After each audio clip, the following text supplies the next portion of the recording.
Hello বন্ধুরা, তোমরা কেমন আছো? আজকে আমি বানাচ্ছি মাটন কিমার তরকারি। তেলের মধ্যে পেঁয়াজ ভাজা করে নিয়েছি, আদা রসুন পেস্ট দিয়েছি, মশলা অ্যাড করলাম, হলুদ পাউডার, জিরে পাউডার দিয়েছি। এবার ভালো করে কষিয়ে নিচ্ছি।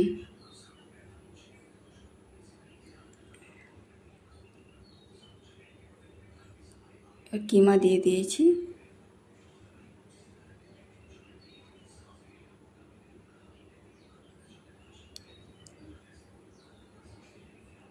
ভালো করে কষিয়ে নিচ্ছি। এবার নুন দিয়ে দিলাম, তারপর জলে দিয়ে ভালো করে কষিয়ে টষিয়ে ভালো করে ঢাকা দিয়ে করে ম্যারিনেট করে তরকারি রেডি।